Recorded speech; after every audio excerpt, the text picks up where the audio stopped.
In this video, I'm gonna show you how to juggle pancakes with rings. Now, pancakes are really cool because it's another trick that can only be done with rings and can't be done with clubs or with balls. And it lets you do a lot of cool other tricks and even finishes like that. So let's get right into how to do it. And by the way, in case you don't already know me, my name is Fly Juggler Bennett Santor. I've been juggling for over a decade. I'm an international juggling champion. I've juggled 9 balls, and now I get to teach juggling to hundreds of thousands of people like you guys through my social media presence. Anyways, back to the video. Okay, so when we're learning a pancake, we wanna really start with just one ring and get very, very solid with it. So before you even think about introducing a second or a third ring, take one and just get insanely good at actually throwing a pancake back and forth and being able to know exactly how many spins you're gonna get it to go for and being able to throw it exactly in the right pancake motion every time. So here is how I do a pancake. So I hold the ring like this. I have my thumb on top and my other 4 fingers on the bottom of the ring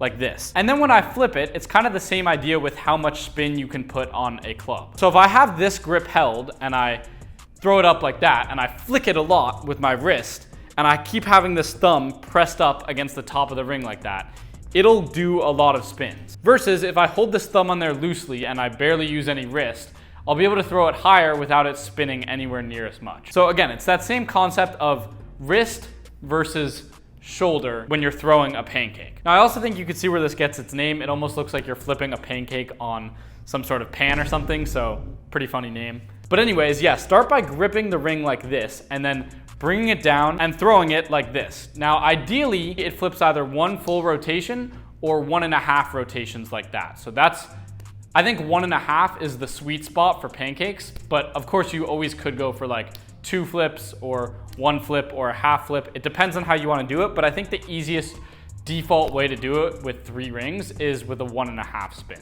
And then when you catch it, you want to catch it in the exact same position that you threw it from. So the reason for that is now when I catch the ring like this, and I throw it, I can just catch it like this again and go right back into it. And if you want to be able to do pancakes consistently on every single throw, you need to be able to catch it in the exact right spot so that you can go right into it. I could do a pancake and then catch it like this, and that would probably be easier, but then it's gonna be hard for me to go from here to then do the pancake throw again. Okay, so really focus on catching it with your thumb on top of that ring. Now, once that gets solid, you can get 2 rings, and the first thing I would practice, you might think I'm gonna say, okay, now practice throw, throw, catch, catch with 2 pancakes, and that's definitely valid, but first it might be easier to do a normal throw and then a pancake. So normal throw and then pancake the second one. Now, the reason this might be easier to start out with is because if you're doing pancake, the thing is, these pancakes take up a lot of space in the plane. So you have to really throw it from like one side of your body to the other to make sure there's no collision. And if you throw it too close, you're just gonna get a collision like that. So if you throw one straight up, it gives you a little bit more give. So that way you could have a little bit higher margin of error while you're actually practicing this, and you don't have to worry about collisions as much. And that's something you can focus on later. So for now, you can do the first throw as a normal cascade throw and the second throw as a pancake. So 1, 2, stop. 1, 2, stop. Just like that. Only once that gets solid should you try to go for a pancake from your right and then a pancake from your left. I feel like I'm saying it weird because I'm saying it so fast. Pancake, not pancake. Anyways, so yeah, pancake from your right, pancake from your left, catch, catch. Left, right, catch, catch.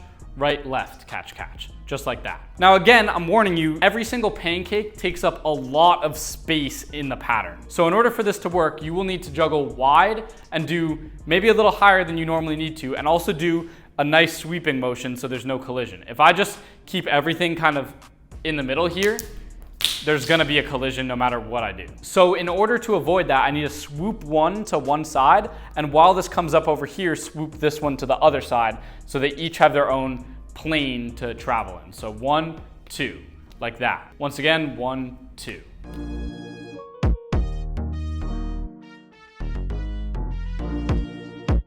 Just like that. Now, once that feels comfortable, you can get out the third ring. And again, I think the best way to practice this to begin with is just by trying to throw 1 pancake out of a cascade. If you try to instantly go into pancakes, It's gonna be a lot harder. Even for me, it's kind of difficult. But the reason it's gonna be a lot harder is because every single pancake throw takes up a lot of space within the pattern. So you won't really be able to get a lot of reps in because you're just gonna be dropping and getting a lot of collisions, and it's not gonna feel good at all. But you can practice without that problem of having a ton of collisions and not having enough space by starting with the normal 3-ring cascade and then throwing one pancake and then back into the pattern. So practice one from your right hand and then one from your left hand.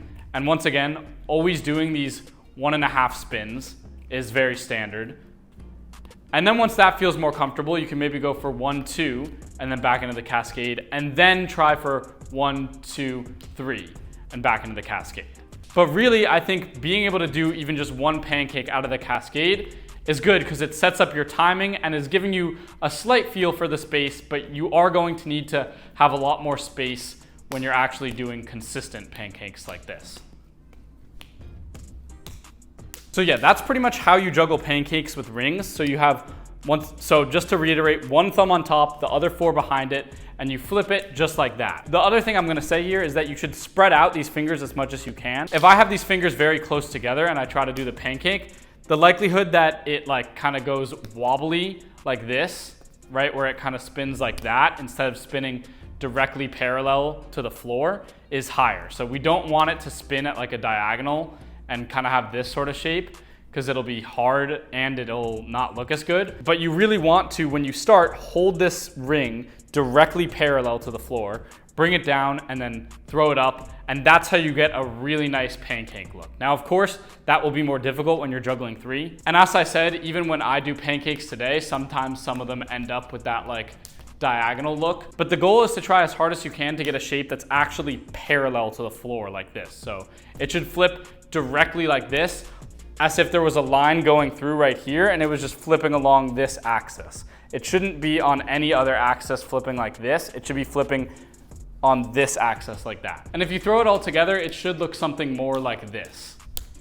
If you need more help learning pancakes or even learning other cool stuff like the finish like that, or help with any other juggling trick, I have a quick message for you. And quick reminder, I've helped millions with juggling through my free videos, but I wanted to do even more, which is why I started Fly Juggling School. Believe it or not, there was a time where I couldn't juggle 3 balls. In fact, I sucked so badly that I had to drop down to scarves. And to be honest, it was discouraging, and I probably would have quit if I hadn't had a coach. He helped me improve at juggling without the frustration of constantly getting stuck on the same trick. I want the same for you. So if you're not convinced by these testimonials, here's my guarantee. Join Fly Juggling School, write down any trick you want to learn, and if you don't learn it, I'll give you a full refund. It's a great community, and for more info, it'll be the first link in the description. Anyways, that was how to do pancakes. Thank you guys so much for watching. I have a lot more tutorials coming out soon, so make sure to subscribe so you don't miss any of those, and I'll catch you all in the next video. As always, happy juggling and peace.